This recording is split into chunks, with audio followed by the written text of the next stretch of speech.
This is the On All Cylinders podcast, powered by Summit Racing. Your host for today is Summit Racing's David Fuller with special guest Colin Kinser from Holley. Here we go. Hey folks, welcome to another On All Cylinders podcast. I'm your host for this episode, Dave Fuller. And for this episode, we're going to talk about one of the hottest new products that came out in 2023. We're going to be looking a little bit more closely at the Sniper 2 EFI system. And to do that, we brought in a special guest, Colin Kinser from Holley. And Colin, thanks for joining us today. Yeah, Dave, no problem. Go ahead and give us a little background on, what you do there and how you're involved with the Sniper 2. I started Holley a decade ago. I started in the tech service team, pounding phone calls and listening to our vast consumer base. Because at the time in the tech team, we ran, exhaust, intake manifolds, carburetors, EFI systems, fuel pumps, everything you can imagine through, one tech line. So that's where I cut my teeth. Prior to that, I had installed EFI systems and, just built cars. So I spent a year and a half in tech, and then I moved to the sales team where I was the Eastern Regional Account Manager. I spent a year and a half there, and then I was asked to become the EFI product manager. And at the time, we didn't have a specific product manager. We just had general speaking product managers. So for the last 8 years, I've ran the EFI department as far as, Holley EFI, Terminator X, Sniper EFI from a product management perspective. So really just, the voice of the consumer, making sure that the features and benefits that people are looking for are in our product. And hopefully we've done a great job of that with the Sniper 2. Obviously, Holley, fuel system solution company, very well known for carburetors. But tell us a little bit about the history with EFI and how long you guys have been working with that, and just kind of give us a background, if you would. Sure. So prior to my tenure at Holley, we had the Commander 950 and the Projection 2D and 4D products, which were TBI systems and multi-port systems. And those TBI systems were based on some OEM technology that we had acquired back in the 80s, I would imagine. Right when I started tech, we had stopped teching those products, but we would still get calls pretty regularly. When I started tech, we had just released the Terminator throttle body system, part number 550-440. And that was really like the first product in the current wave of TBI systems that we carry now. So from that, we kind of evolved into Sniper 1, which was, a huge success. And you hardly can't go to a car show or any event that has muscle cars in it without seeing Sniper 1s installed inside of carburetors. From that, of course, you have the Sniper 2, where we have learned the pain points that consumers have had installing these, and we updated and kind of improved as many of them as we could. If you could talk a little bit about some of the biggest learning experiences that you kind of derived from the original Sniper and how you applied that to the 2. One of my specific jobs is just to listen to our tech team and to be involved. So we'll go to trade shows, we'll go to racing events across the country, we'll go to like LS Fest or Hot Rod Reunion or whatever, and interact with the customer as far as talking to them at the booth. But I'll go as far as to go into their car and diagnose a problem that they're having in real time. And what that offers us is the feedback and the insight to what's happening in the field and how customers are just struggling in certain aspects. So it might be ignition installation, or it might be wiring, or it might be how they install their O2 sensors causing condensation on the tip of the O2 sensor, or just whatever, transmission kickdowns, or throttle linkage installations, the gamut. But all of that information is either gleaned from trackside experience, trade show experience, or just being in touch with the customer on the tech service lines or on Facebook or wherever, they interact. So we have the Holley EFI Sniper Facebook group that several of us here are admins for, and we might not post in there every day, but you can guarantee one of us has read almost every post on that Facebook forum to just glean information, good or bad, to improve our product.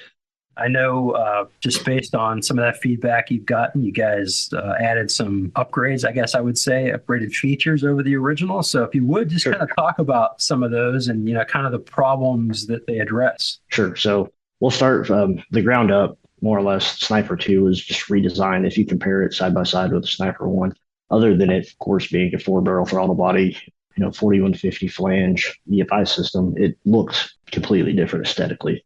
So we moved the ECU to the side. We redesigned the ECU from the motherboard, from the PCB, the board itself up. So it's a all new hardware, all new firmware, and new injector drivers, new everything. From that, we actually redesigned the harness that is included also, and the injector clips themselves with the older Sniper. Sometimes you would have installation errors. So we have a positive lock injector clip that's on the injector now. The TPS, so that is now incorporated into the circuit board of the ECU, and it's a non-contact TPS that's good for our lifetimes as human beings. Outside of that, we've improved the throttle lever. So the older Sniper was actually, the throttle lever was designed based around a street demon. Nobody really had street demons installed. So as time went on, we noticed that people were having kickdown issues and having, throttle lever issues and having geometry issues. So with Sniper 2, we went back to an 80457 design, which 80457 is the most popular carburetor Holley's sold in the last 10 years. And that seems to be going really well with the tech teams because people can just take their old carburetor studs off their carburetor and put it on a Sniper 2 and then go. They don't have to modify anything. We added the Ford C4, C6 kickdown, which that was another huge pain point for our Blue Oval customers, which I am myself. I'm a Fox Body guy. There's more. There's a laundry list of more things that we've changed. Some of those are so used to, you had to have adapters to run your ignition system. So if you want to add a hyperspark, you had to buy connectors and buy different adapters to wire it all in. And we actually just added those ignition connectors to the main harness. So everything's plug and play if you want to upgrade your system to timing control. Yeah, it seems like you really simplified the installation. There's just less wires. It looks like they all sort of exit out the back. So you guys cleaned that up. And you mentioned the harnesses.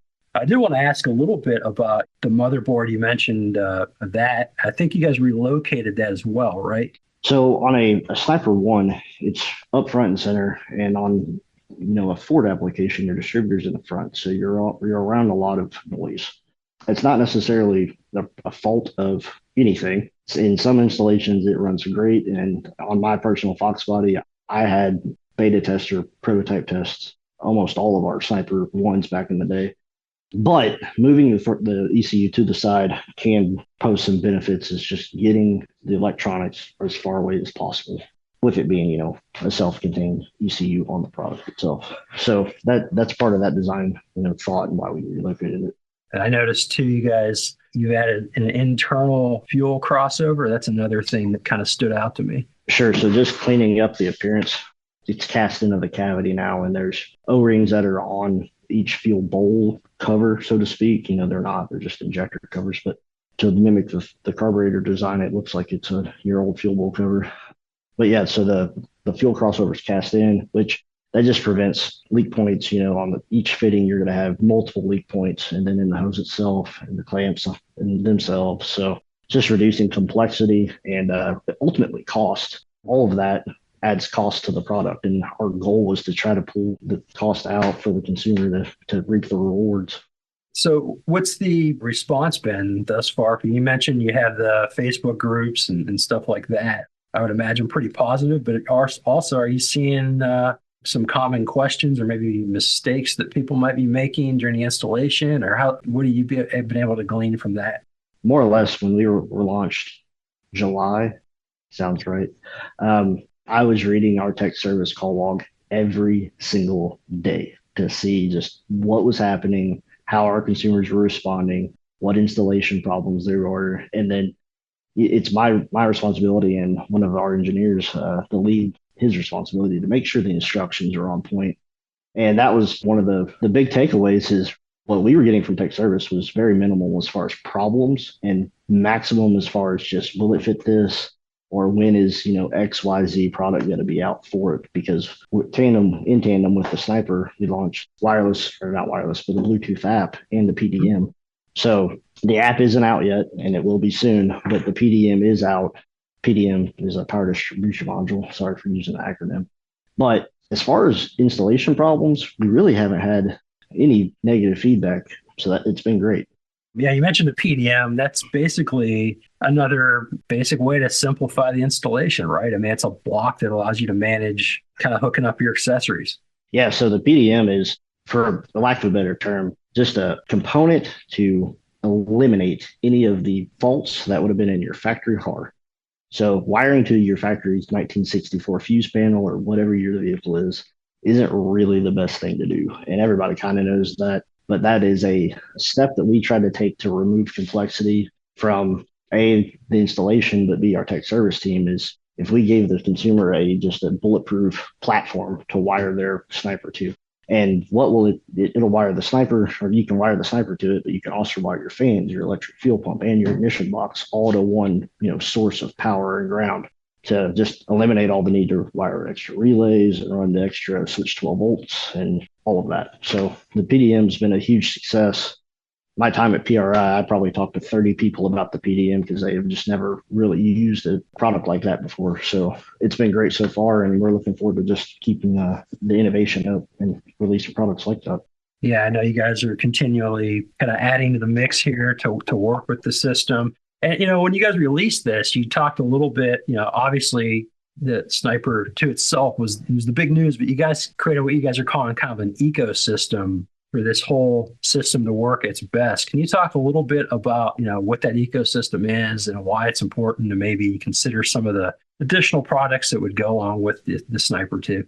Yeah, so the thought process with the ecosystem is really just to share commonality. So when we launched Sniper 1, you might have had somebody that had brand X ignition box, brand X coil, brand X fan, and I'm just saying brand X to just insert your brand here. But with the thought process of having just everything in one spot, so everything in Sniper EFI and everything in the same instruction book and everything in the same language to just simplify the installation. So your HyperSpark distributor is made to run with this throttle body. The PDM, there again, made to run with this system. So everything was just thought out with the consumer's installation in mind to simplify everything and just make it easier to find what you need in one stop and not have to, hunt the internet to find everything that works together optimally.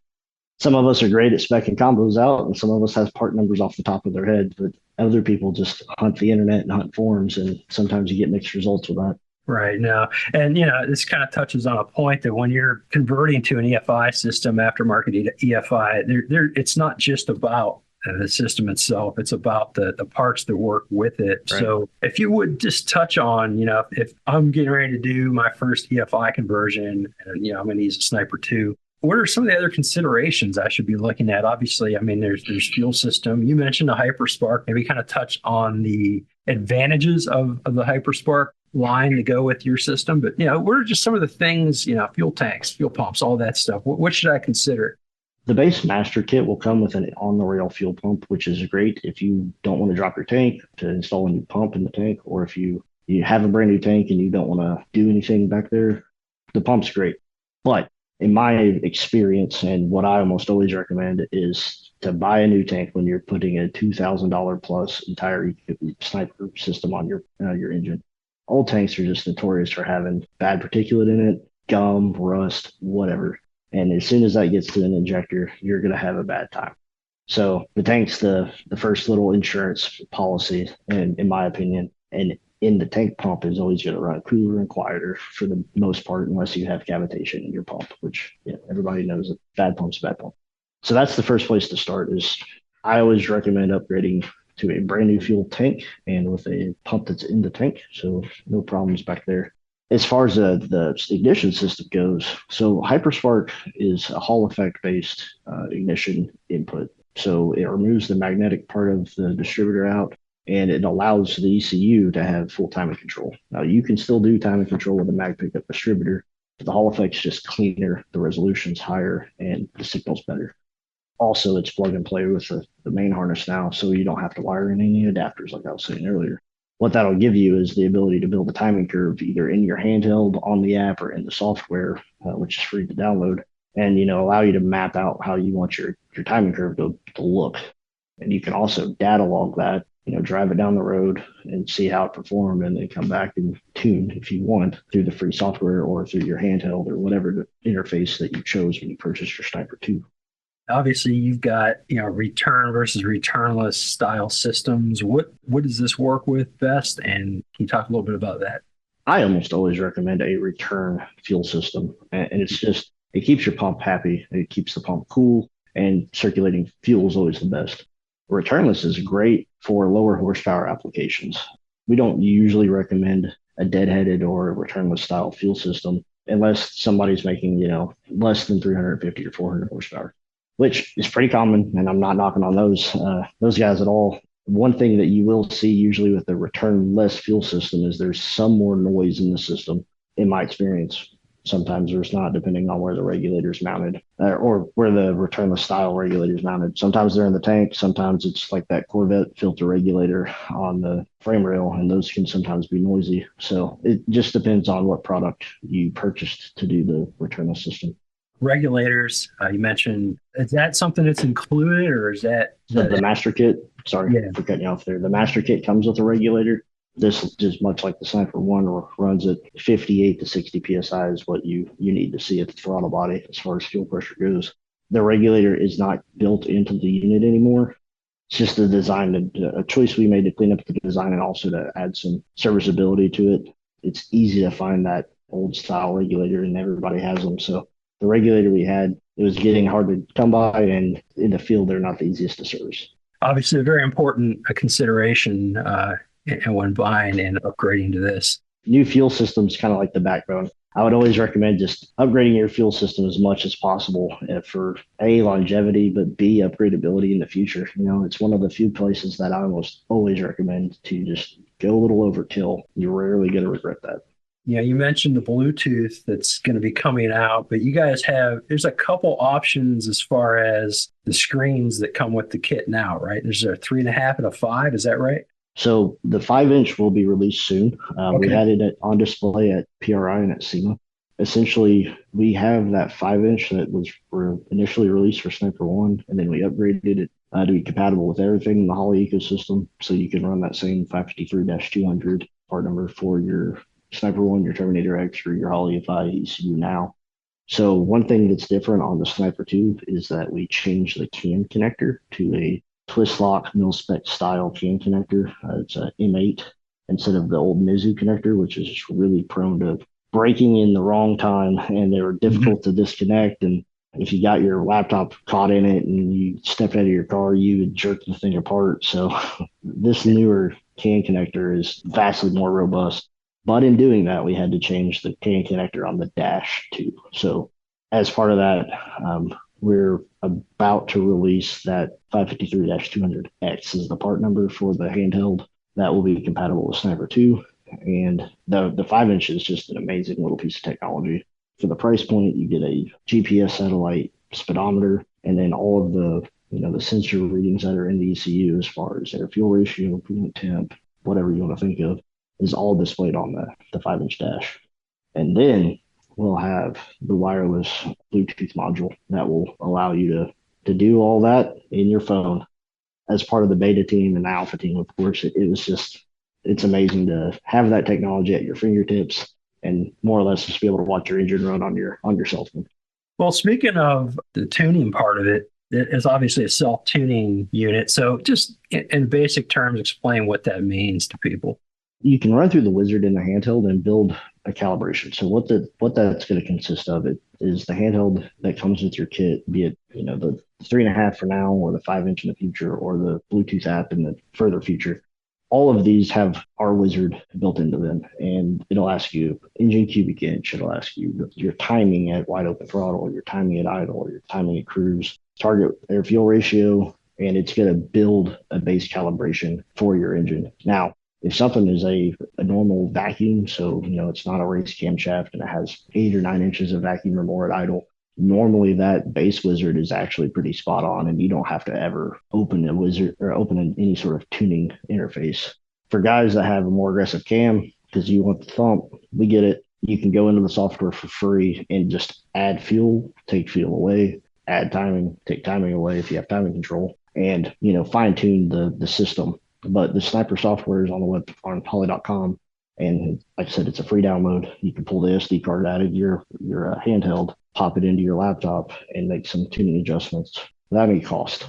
You can't really underestimate the importance of that first drives, right? I mean, you got to take this out. Is there a process that you recommend for getting the thing to self-learn by the way you drive it and initiate it? Yeah, that's a great question. So totally. The ECU doesn't go into learn until you're over 160 degrees coolant temp. So first things first is you need to make sure the coolant temp's reading on the handheld.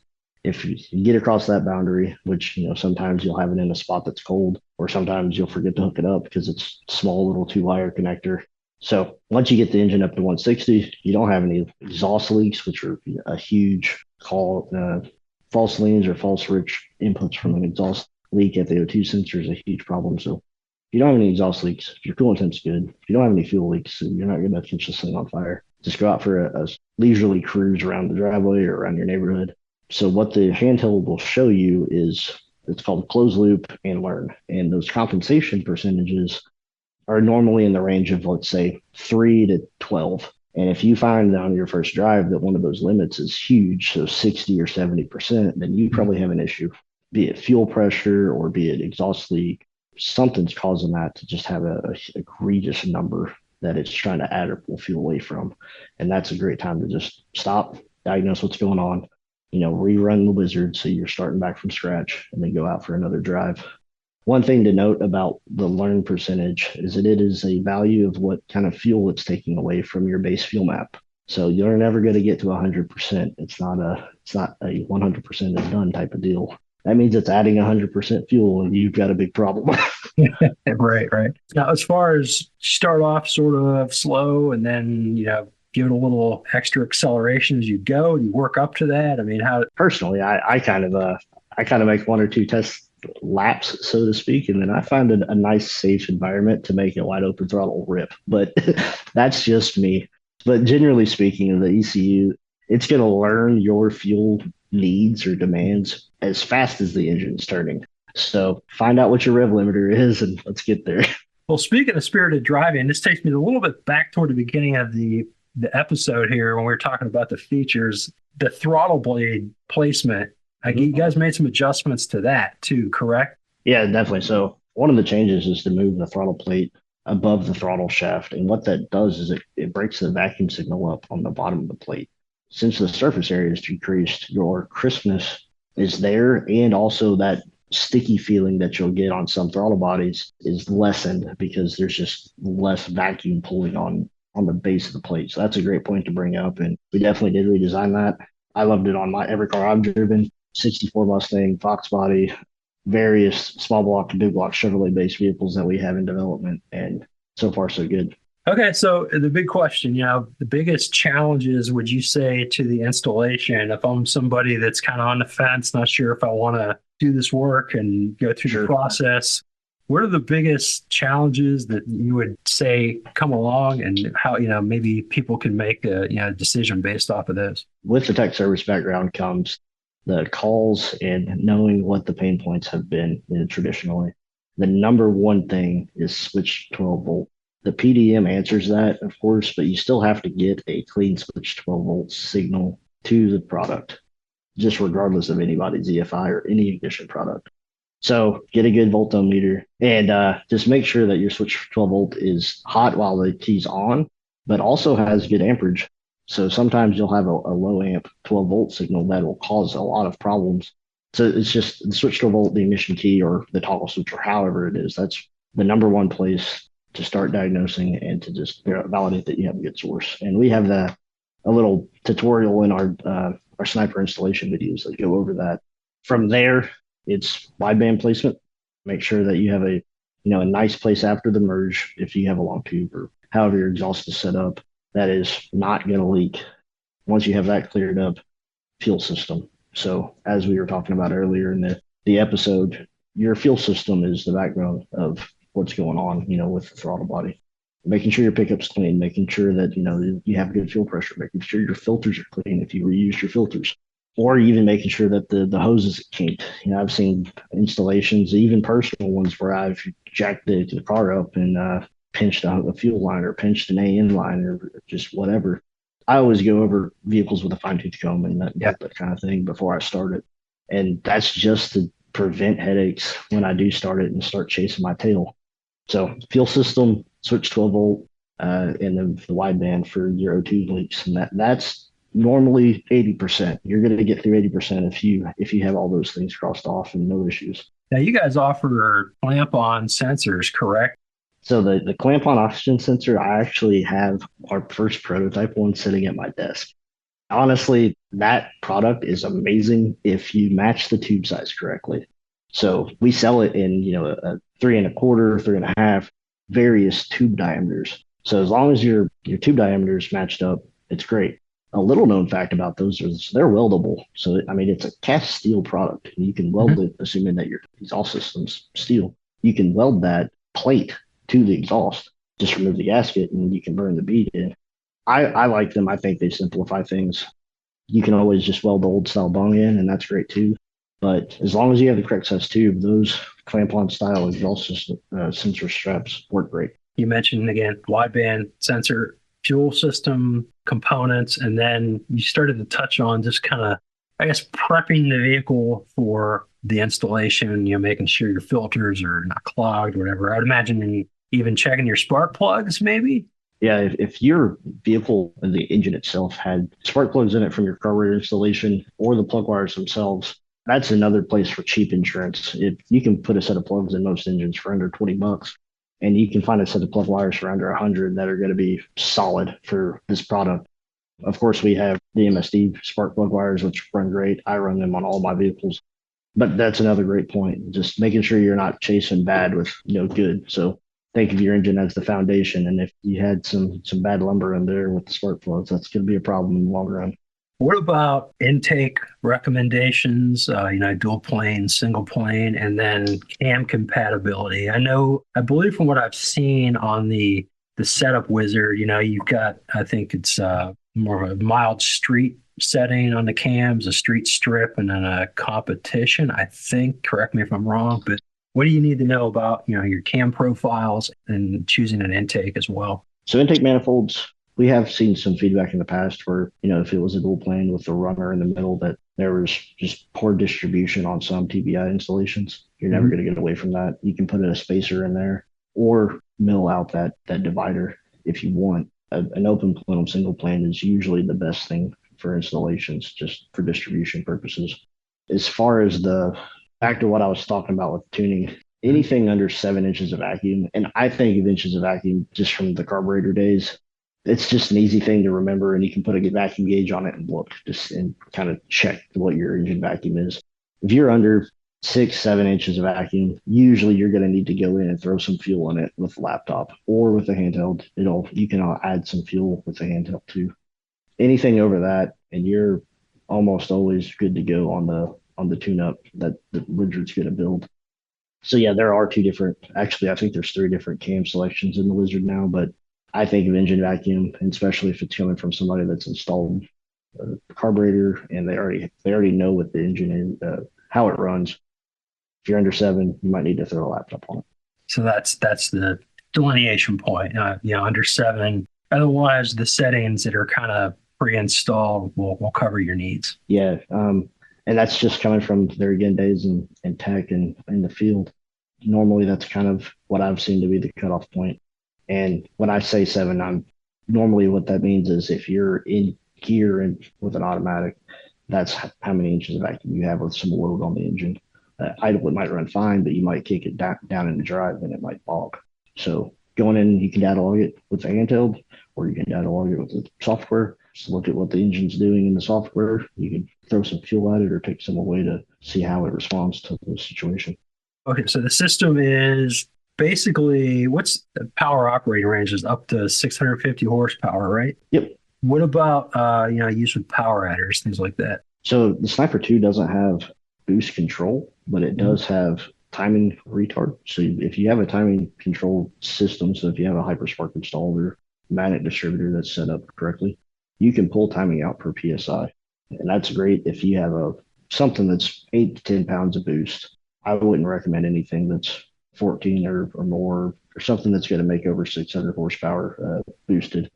We draw the line on the website at 575. And of course, that's a public safe number, so there's always a fudge factor, but 575 is kind of where we draw the line, and a mildly boosted engine can make that no problem. And then you guys also were talking about adding, transmission controllers as well? Is that something that's coming down the road? Yeah, great point. So we released that right around PRI. So that's the Sniper Sniper transmission control, and essentially there's three part numbers, so 551-100, 551-102, or 551-103.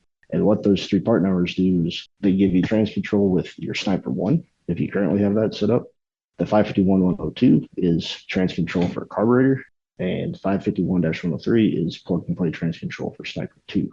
Now, that's just the trans control device itself. You have to buy another harness for whatever transmission you have because we support various transmissions.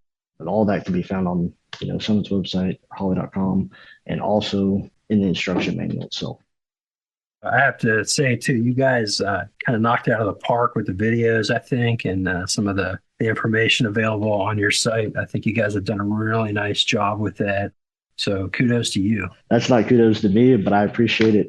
It's just the more information that you can spread, just the better everybody's experience are. And that's ultimately what our goal is to drive that information to the consumer. So, he or she has just a great experience with our products. A big part of that is just making sure the instructions are accurate and up to date. And if we add anything, that we change our instructions, because the last thing you want to do is read something wrong in the instruction manual, do something that you think's right, and then damage a product or damage, ultimately your car. We try to avoid all that. So I guess last question, I'm sure a lot of people would maybe be considering moving on from an original Sniper to a 2. Mm-hmm. Considerations are there with that? Is it as easy as just dropping the new unit on there? Or, I think there's probably some wiring considerations as well. So you've kind of set up a perfect question here, but we actually released an adapter harness for that. I really like how you asked the question early on. Is what feedback were you getting from the field? So our part number 558-489 is the Sniper 1, the Sniper 2 adapter harness. So if you already have a Sniper 1 that's on the engine, but you love the latest and greatest, which I personally do also, you can buy this adapter. You plug in your main harness, and then you plug in the new handheld that'll come with your Sniper kit, and that's it. You don't have to wire anything. It's 3 connectors, and you're up and running. Well, that's a game changer. And now that you mentioned it, I think I do remember seeing that out on the SEMA floor at your display. So it's very, very cool. Yeah, and it also has one extra wire, and this is just the nerd in me wanting to tell people, but there's a 0 to 5 volt output also. So that could be used for various things, trans control or whatever. That was a neat little product that we released, and there again, it came directly from feedback that we were getting from the field. And not to say we didn't think of it while we were designing the product, but it was like, we'd rather just people install a new main harness. But if they have a clean running Sniper 1, let's offer them this and see, and make just everything life easier for everybody. So that's really all there is to it then. The harness and dropping the new unit right on there. Yeah, and you'll run your Wizard in your handheld, and you're good to go. That's fantastic. Great. Well, good. You guys always seem like you're thinking of the next step, and then you bring a lot of these new additions out. PDM, you bought the transmission control. Now you've got this harness, and of course, with your ecosystem, you guys have a bunch of different accessories that you guys have developed for it too. So it seems like the evolution continues, but this obviously was one of the biggest releases of 2023, at least from what we heard. And I really appreciate your time kind of taking a little bit of a deeper dive on it, Colin. Thanks so much. Yeah, not a problem. And looking forward to talking to you again in the future. If you have anything else, just whatever you want to talk about, feel free to get in touch with the representative here at Holley, and I'll come back on the show and we can chat. This has been the On All Cylinders podcast. Powered by Summit Racing. Check out new episodes coming soon at OnAllCylinders.com. OnAllCylinders.com. Thanks for listening. See you next time.